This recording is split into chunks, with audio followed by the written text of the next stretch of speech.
말씀으로 나를 인식하기. 우리는 내가 누구인지에 대해서 또 내가 어떤 사람인지에 대해서 주로 일반적으로는 세상의 기준을 가지고 평가를 합니다.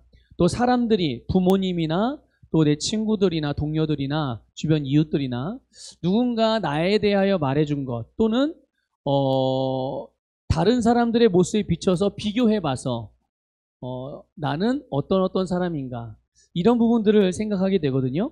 그런데 이것은 우리가 이전에 우리의 옛사람, 죄의 본성을 가졌던 옛사람일 때, 또 자연인일 때는 그렇게 다른 사람이라든지 외적인 모습으로 우리를 평가하고 그렇게 바라볼 수 있었겠지만 거듭난 새로운 피조물인 우리들은요, 우리 자신을 인식할 때 이 세상의 기준으로 인식하지 않고요, 하나님의 기준으로 인식을 해요.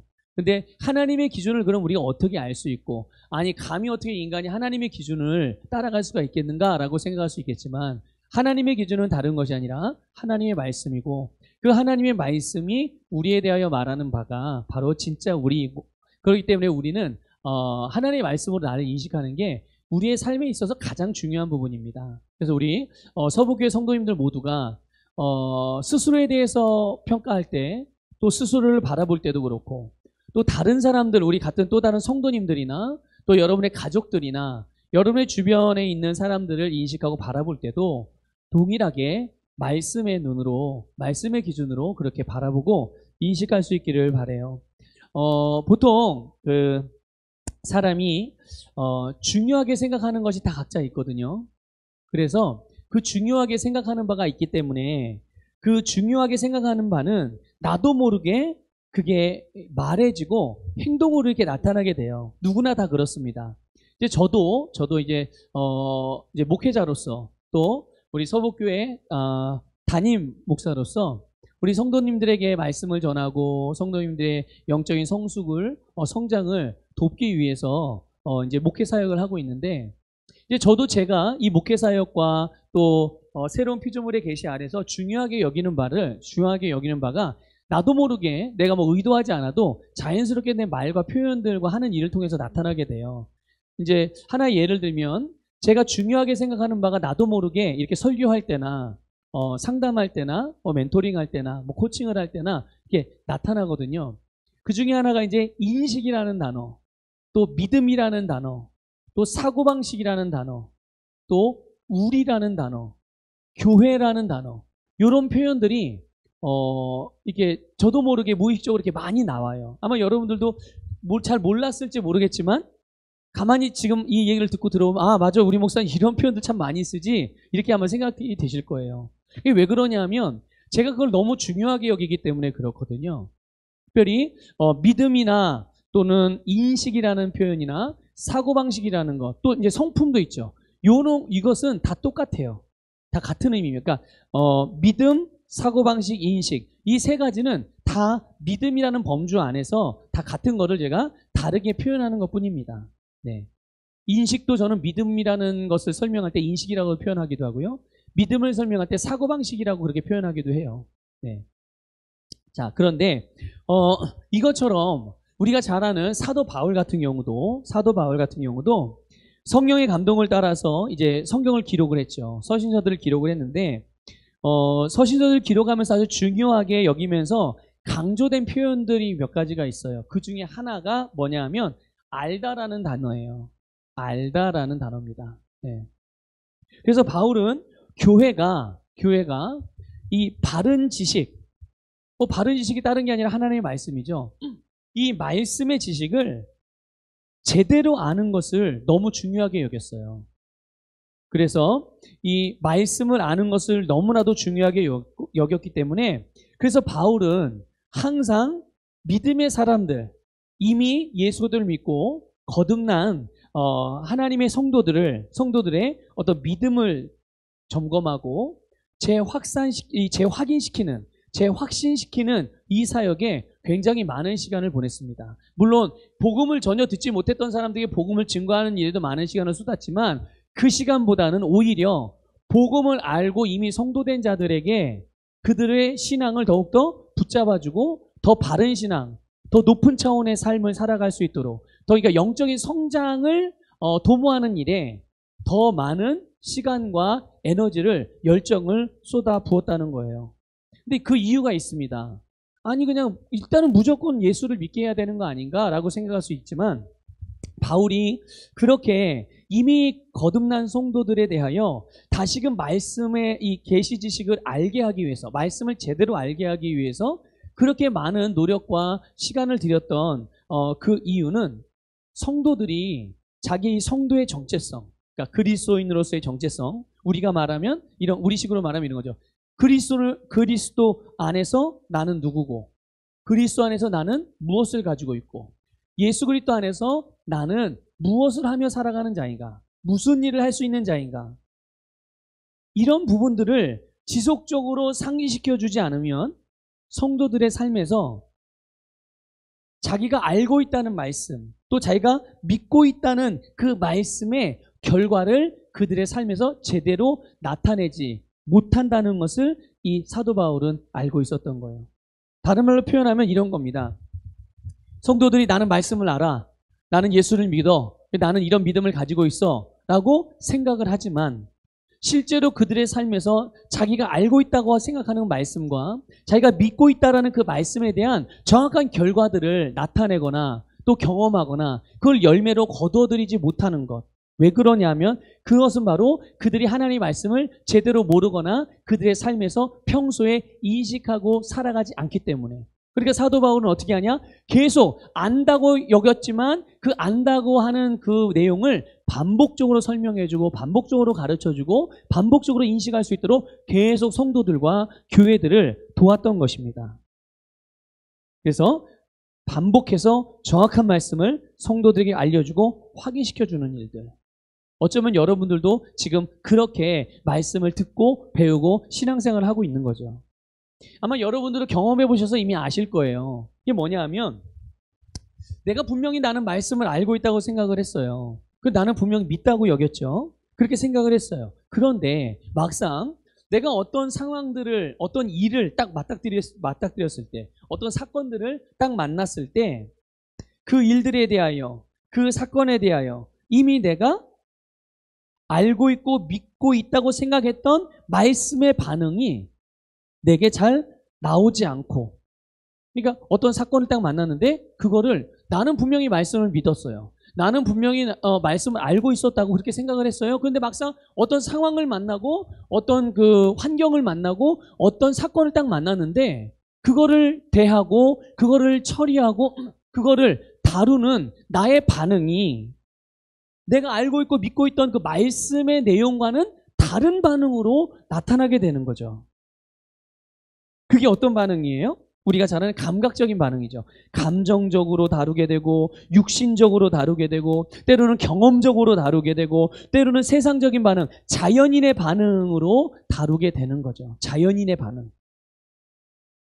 그럼 이럴 때 필요한 게 뭘까요? 아니 나는 말씀으로 말씀도 알고 있고 나는 믿음도 가지고 있는데 왜 내게 나는 이렇게 반응을 했을까?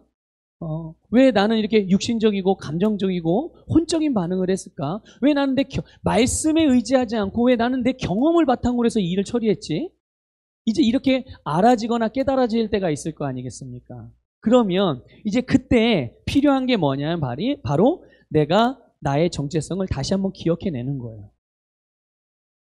내가 누구이며 내가 무엇을 가지고 있고 내가 어떤 일을 할 수 있는 자인지, 내가 만났던 상황들, 내가 맞닥뜨렸던 어떤 사건들, 그것에 대하여 내가 어떻게 반응하는 사람인지. 그래서 우리는 영적인 위치로 돌아가야 되는 거죠. 그렇기 때문에 그래서 저도 그렇고, 저도 뭐 목사지만 저도 저를 지도해주고 저에게 이런 부분을 제게 미숙한 부분을 가르쳐 줄 수 있는 그런 영적인 지도자가 필요하고, 또 여러분들에게도 저와 같은 목회자라든지 영적인 지도자가 그래서 필요한 겁니다. 그래서 영적인 지도자들을 통해서 다시금 정확한 말씀을 통하여 우리의 정체성과 믿음을 계속 매일같이 매주마다 우리가 확인하고 다시 한번 확신하는 거죠. 그렇다면 여러분, 우리가 확인해야 되는, 우리가 분명히 확신해서 흔들리지 않아야 되는 우리의 정체성의 근거가 있잖아요. 그 근거가 뭘까요? 그건 다른 게 아니라 바로 하나님의 말씀이고 말씀이신 예수 그리스도입니다. 사도 바울은 그래서 빌립보서 2장 5절에서 우리가 잘 아는 말씀으로 우리에게 권면을 합니다. 뭐라고 권면합니까? 너희 안에 이 마음을 품으라 곧 그리스도 예수의 마음이니. 여러분 예수 그리스도의 마음을 품으래요. 이거는 무슨 말이냐면 예수 그리스도의 생각을 품으라는 거예요. 예수 그리스도의 사고방식을 말하는 거죠. 그럼 예수님은 어떤 사고방식을 가지셨을까요? 이건 한마디로 말하면 말씀의 사고방식을 가진 겁니다. 우리가 예수님의 사고방식을 뭘 보고 알 수 있어요? 바로 성경 말씀을 보면서 예수님이 어떤 사고방식을 가지고 살아가셨는지. 그것을 바로 우리 마음에 품으라는 거고 우리의 생각에 바꿔 끼라는 거예요. 우리가 기계는 아니지만 교체하라는 거죠. 바꾸라는 거죠. 그래서 우리가 예수님과 같은 그런 사고방식, 예수님과 같은 마음을, 예수님과 같은 이 생각을 가짐으로 우리의 삶에서 예수님과 같은 말씀의 결과를 내고 살아갈 수가 있는 거죠. 그러니까 결국은 이런 거죠. 말씀의 사고방식이 곧 우리의 믿음이 되는 거예요. 말씀의 사고방식이 곧 우리의 믿음입니다. 그럼 우리가 인식해야 되는 우리의 정체성, 좀 말씀의 사고방식으로서 말씀으로부터 나를 인식하게 된다면 그럼 말씀이 보여주는 나는 어떤 사람인가, 누구인가? 오늘 본문에 보게 되면 영접하는 자고 그 이름을 믿는 자들에게는 하나님의 자녀가 되는 권세를 주셨다라고 그랬어요. 그리고 13절에 보면 이는 혈통으로나 육정으로나 사람의 뜻으로 나지 아니하고 오직 하나님께로부터 난 자들이다. 그러니까 예수님을 믿는 사람은 어떤 사람입니까? 하나님으로부터 태어난 사람들을 말하는 거예요. 여러분, 우리는 어떤 사람인가? 하나님으로부터 태어난 하나님의 자녀임을 믿으시길 바랍니다. 네. 자연인은 어떤 사람인가요? 내가 자연인의 사고방식으로 가지고 살아간다면 내가 누구라고 말할까요? 나는 우리 아버지 누구누구, 우리 어머니 누구누구의 아들, 딸입니다. 이렇게 대답을 할 거예요. 하지만 우리는 자연인이 아니죠. 우리는 하나님의 자녀입니다. 그러니까 내가 누구냐? 그러면 나는 하나님의 자녀, 하나님으로부터 태어난 하나님의 자녀 누구누구입니다. 라고 그렇게 말할 수가 있겠죠. 그게 바로 말씀이 말하는 나이고 내가 말씀을 통해서 나를 인식하는 거예요. 그게 내가 예수님을 믿음으로 하나님의 자녀가 되었고 내가 하나님으로부터 태어난 사람이구나. 여러분, 우리가 예수님을 영접할 때 하나님께서는 우리에게 하나님의 자녀가 되는 권세를 주셨어요. 이거는 하나님으로부터 태어났다는 의미죠. 그런데 하나님으로 태어났다는 것, 이게 또 여기에 대해 또 설명을 해줍니다. 오늘 본 말씀이. 이것은 육신의 혈통이나 또 사람의 뜻으로 난 것이 아니에요. 다시 말씀을 드릴게요. 이것은 육신의 혈통이나 사람의 뜻을 따라서 태어난 것이 아니라는 말이에요. 우리의 이 거듭난 우리는. 그렇기 때문에 이게 중요해요. 사람의 뜻으로도 나지 아니하고 사람의 혈통으로도 나지 않았기 때문에 우리의 옛사람, 죄의 본성과는 지금의 나는 관련이 없다라는 것을 알 수가 있는 거예요. 만일 내가 이전에 가지고 있던 옛사람의 본성, 또 옛사람의 죄의 본성, 옛사람이 가지고 있던 그런 죄의 어떤 그런 어둠의 영향력들, 이런 것들의 영향을 받는다면, 이런 것들의 다스림을 받고 있는 자라면 그 사람은 어떤 사람일까요? 그것은 당연히 자연인일 거예요. 자연인. 하지만 우리는 자연인이 아니라 하나님의 자녀. 오늘 말씀이 말해주잖아요. 혈통으로 난 것도 아니고 육신의 혈통으로 난 것도 아니고 또 사람의 뜻으로 난 것도 아니고 우리는 하나님으로부터 태어난 사람이에요. 그렇기 때문에 자연인이 영향을 받고 살아가는 것과는 그것과는 나는 상관이 없고 영향받지 않고 나는 그것과 독립적으로 존재하며 살아가며 그렇게 살아가는 사람인 것을 여러분들 깨달으시길 바랍니다. 이것이 바로 거듭난 우리에 대한 예수님의 인식이에요. 예수님이 우리를 바라볼 때 그렇게 바라보신다고요. 예수님이 여러분을 볼 때 여러분의 육신의 부모님의 혈통을 따라 난 누구누구 이렇게 본 것이 아니라 하나님으로부터 태어난 사람으로 보는 거예요. 이게 바로 하나님께서 여러분을 향한 인식이고 그게 바로 오늘 우리가 말씀으로 나를 인식하는 원리인 것을 깨달으시길 바랍니다. 또한 이것은 말씀의 사고방식인 것이죠. 따라서 우리 역시 우리를 자연인의 한 사람으로 여길 게 아니라 이 세상에 70억의 인구 중 한 사람, 아니면 대한민국 5천만 명 중에 한 사람, 아니 800만 명의 기독교인 중에 한 사람, 이렇게 여길 게 아니라 하나님으로부터 태어난 하나님의 자녀, 하나님으로부터 태어난 하나님의 자녀라는 것을 여러분 인식하기를 주님의 이름으로 축복합니다. 그러니까 보세요. 자연인은 요즘 뭐 TV에 나오는 그런 산에서 살고 그런 자연인 말고요. 그런 자연인 말고 정말 육신의 혈통으로 태어난 그런 사람들을 말하는 거예요. 이런 자연인은 그 본성이 죄의 본성을 가지고 있죠. 우리 지난 주일날 말씀을 나눴던 것처럼 육신의 부모를 통해서 응애하고 태어난 아기들, 정말 너무나도 아름답고 예쁘고 아무것도 경험이 없기 때문에 죄인이라고 말하기가 너무나도 껄끄러운 그런 마음이 들잖아요. 하지만 그럼에도 불구하고 갓 태어난 아기도 죄인일 수밖에 없는 이유는 그가 죄의 본성을 가지고 태어났기 때문에 그래요. 죄의 생명을 가지고 태어났기 때문에. 그래서 이게 바로 자연인의 모습이거든요. 자연적인 원리를 따라 태어난 육신. 이 세상에 속한 자이기 때문에, 그래서 이 자연인은 죄와 이 세상의 지배를 받고 살아가는 존재고, 그것이 바로 이 자연인들의 한계라는 것을 아셔야 해요. 자연인들의 한계. 죄와 사망의 영향을 계속 받고 살아가는. 그러나 하나님으로부터 태어난 하나님의 자녀는 자기가 갖고 있는 이 생명, 새로운 생명, 영원한 생명과 의의 본성으로 말미암아 우리가 정말 이제 거듭나기 전에 자연인의 상태에서는 할 수 없었던 모든 것, 그것들을 우리가 할 수 있게 된 겁니다. 믿으시기를 축복합니다. 그래서 빌립보서 4장 13절 말씀 우리 한번 볼까요? 읽겠습니다. 시작. 내게 능력 주시는 자 안에서 내가 모든 것을 할 수 있느니라. 자, 이 말씀을 한번 가만히 생각해. 내게 능력 주시는 그분이 누구예요? 예수 그리스도시죠. 예수 그리스도 안에서 내가 무엇을 할 수 있다고요? 모든 것을 할 수 있대요. 그러면 예수 그리스도가 나에게 얼만큼의 능력을 주실까요? 어쨌든 능력 주시는 그분 안에서 내가 모든 걸 할 수 있는데 그분이 주신 능력만큼 내가 할 수 있는 거잖아요. 여러분, 혹시 오늘 아침에 여러분들이 부부가 서로 다퉜다든지 자녀와 다퉜다든지 이웃과 다퉜다고 예를 들어 봅시다. 그러면 주님께서 여러분이 주신 능력, 아이고 너는 오늘 잘못했구나. 너는 오늘 내가 너에게 준 능력의 10%를 내가 가져가야 되겠다. 너는 오늘 그 능력으로 살아갈 수 있는 자격이 안 돼. 이렇게 말씀하실까요? 그럴까요? 내가 뭐 실수하고 잘못했으니까 나에게 능력을 조금 다른 사람보다 덜 주시겠습니까? 한번 그걸 생각해 보세요. 얼만큼 주님께서 여러분에게 능력을 주셨을까요?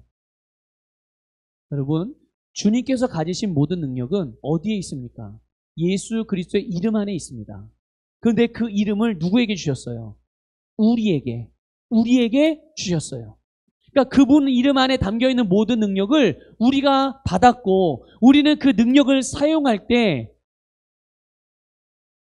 우리에게 능력을 주시는 분 안에서 우리는 그 능력이 갖고 있는 그 이름의 권세와 능력이 갖고 있는 모든 것을 할 수 있는 자가 되는 것이죠.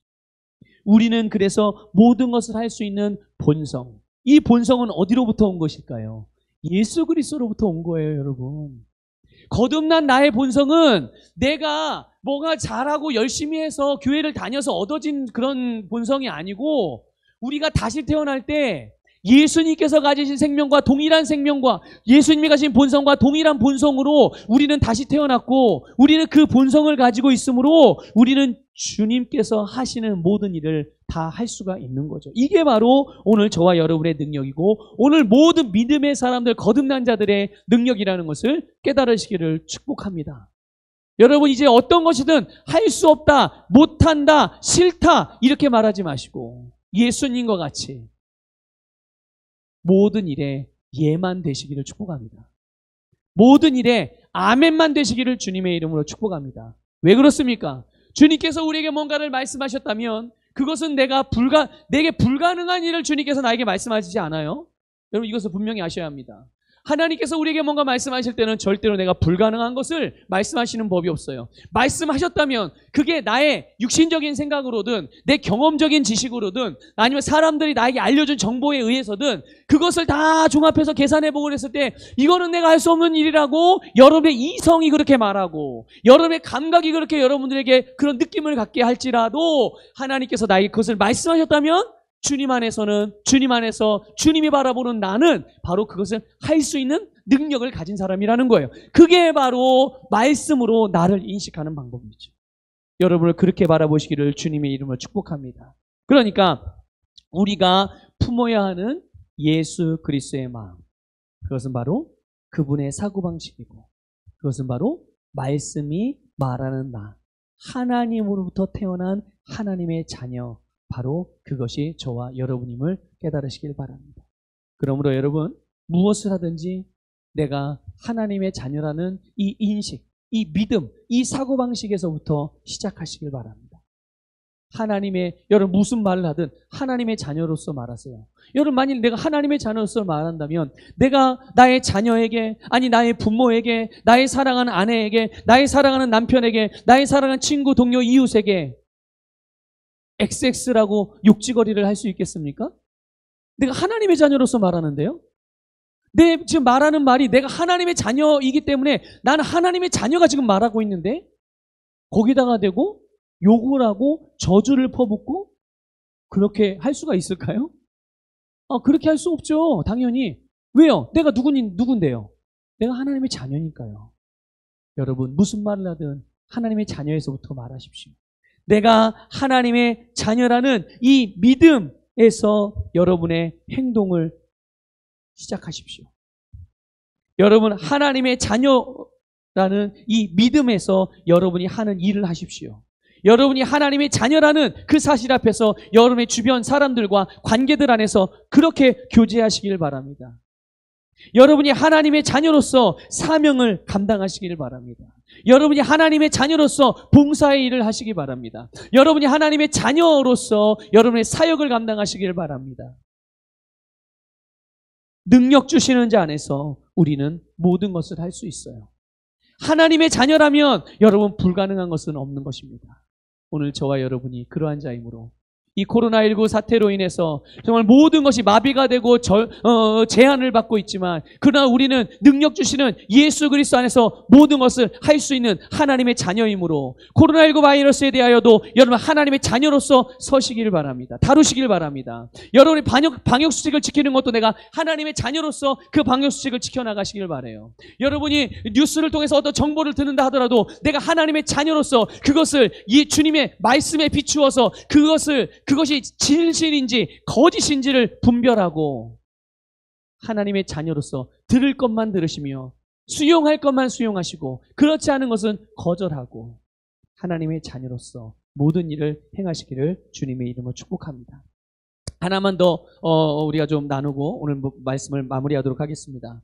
여러분 하나님의 말씀으로 나를 인식하는 데 있어서 중요한 게 또 하나가 있어요. 그게 뭐냐면 우리 가운데 주님의 영광이 있다는 것입니다.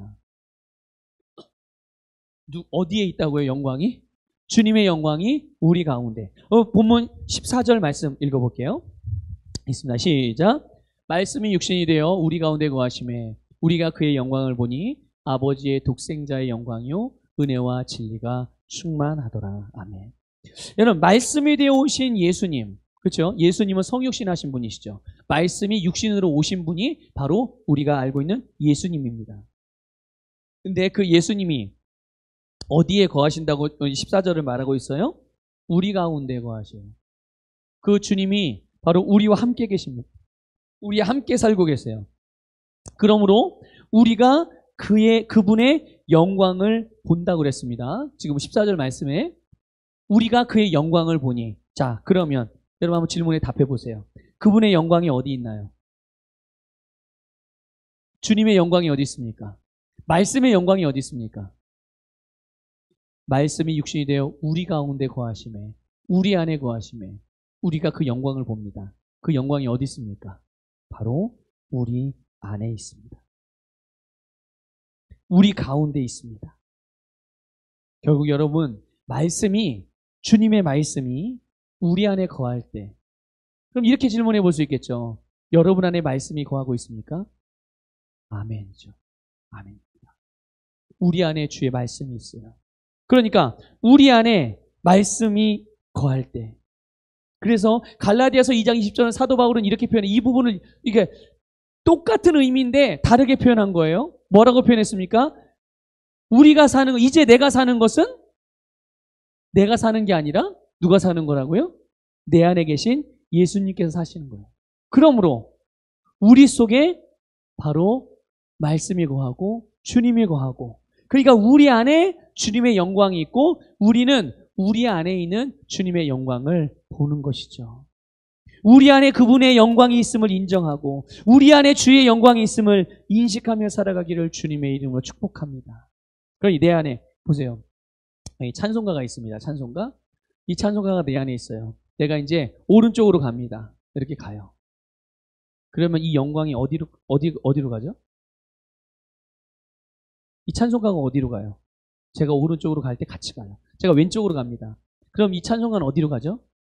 이 찬송가 발이 달린 건 아니에요. 그런데 내가 가지고 있기 때문에, 내가 내 품 안에 내 안에 있기 때문에 내가 왼쪽으로 가면 이 찬송가도 나와 함께 왼쪽으로 갑니다. 자, 오늘 말씀은 분명히 우리가 주의 영광을 본다고 그랬고요. 그분이 우리 안에 거하신다고 그랬어요. 그러니까 그분의 영광은 우리 안에 있고 주님의 영광이 우리 안에 있으므로 내가 어디를 가든지 나는 주님의 영광을 운반하는 자임을 믿으시기를 축복합니다.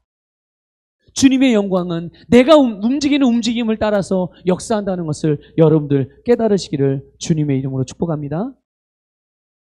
그러니까 우리가 이렇게 내 안에 있는 주님의 영광을 인식할 때, 내 안에 주님의 영광이 있음을 믿을 때, 그래서 그럴 때 바로 주님의 영광이 우리의 삶에서도 나타나게 되는 거예요. 어떻게 나타납니까? 우리의 말을 통하여 주님의 영광이 나타나는 겁니다. 내가 내 안에 주의 영광이 있음을 인식하고 그렇게 믿음으로 행동하고 믿음으로 말할 때 우리는 그 영광 안에서 말할 거 아니겠습니까? 우리가 그 영광 안에서 우리가 행동할 거 아니겠습니까? 우리가 그 영광과 함께 일하지 않겠습니까? 우리가 그 영광과 함께 사람들을 만나지 않겠습니까? 우리가 그 주님의 영광과 함께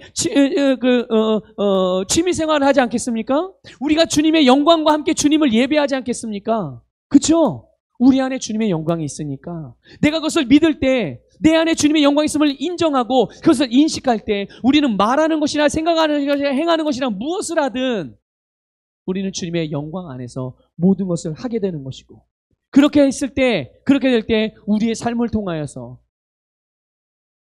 주님의 영광이 나타나는 거죠. 그럼 우리가 우리 안에서 보는, 우리의 삶에서 보는 주님의 영광이 무엇일까요? 우리에게 나타난 주님의 영광, 그건 다른 게 아니라 주님께서 행하신 일들, 바로 그것이 주님의 영광입니다.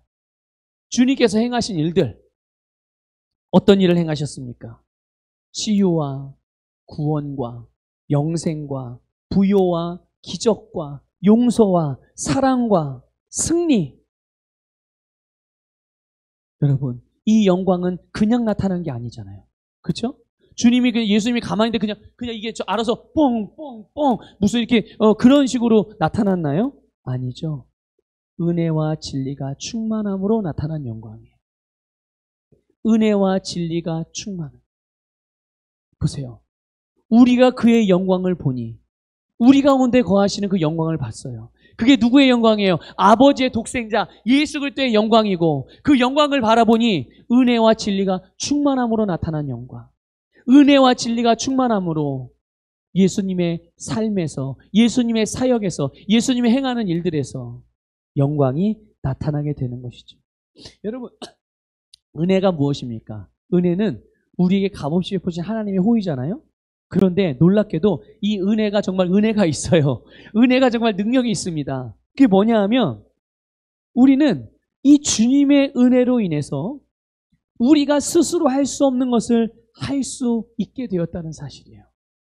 은혜가 우리를 따라다니죠. 그래서 내가 만나는 사람들과의 관계 안에서 이 은혜가 우리의 관계를 더 돈독하게 만들어주고, 또 나를 통해 이 은혜가 흘러가므로 내가 만나는 사람들과 나와 관계 있는 사람들에게도 그 은혜의 호의를 받게 해서 내가 높은 사람이든 낮은 사람이든 동료에게든 내가 호의를 받게 되고, 내가 불가능하다고 여겨졌던 그런 일들, 힘들다고 여겨졌던 그런 일들도 이루어지고 해결되게 하시고,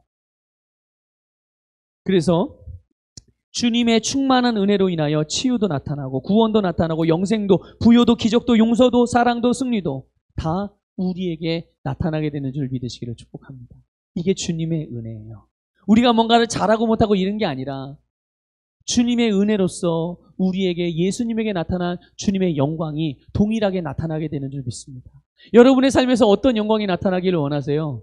여러분, 이런 말씀을 들으면서 내게도 이런 영광이 나타나기를 원합니다. 사모하는 그런 역사들이 일어나기를 축복합니다. 그래서 오늘 이 시간에 이 말씀을 들으면서 그것을 여러분 믿음으로 내 것으로 딱 취하시고 그 은혜를 여러분 구하시길 바라요. 여러분, 진리는 건 무엇입니까? 진리는 실제예요. 실제. 본질, 실체. 그게 말씀이잖아요. 말씀. 말씀이 우리를 이 세상의 모든 것으로부터 자유케 하고 하늘의 것을 이 세상에 이루어지게 하는 그 실제, 그게 바로 진리요 말씀입니다. 그런데 오늘 성령님께서 사도 요한을 통하여서 우리에게 계시해 주시는 것, 이러한 주님의 은혜와 진리가 우리에게 충만하다. 어떻게요? 우리 안에 거하시는 말씀으로 말미암아, 우리 안에 거하시는 예수 그리스도로 말미암아 우리는 그분의 영광을 보고 있고, 우리는 그분의 영광 안에서 은혜와 진리가 충만하여 우리를 통하여서 주님의 영광이 우리의 삶에도 동일하게 나타나게 되는 것입니다. 여러분, 오늘 이 짧은 시간 우리가 말씀을 나눴는데요, 여러분, 정말 말씀으로 여러분을 인식하기를 바랍니다. 말씀으로 여러분이 하는 일을 바라보기를 바라요. 말씀 안에서 여러분의 모든 것들이 다 바르게 인식이 되어지고 그 안에서 말씀의 능력으로 말미암아 여러분의 모든 삶을 다스려 가기를 주님의 이름으로 축복합니다.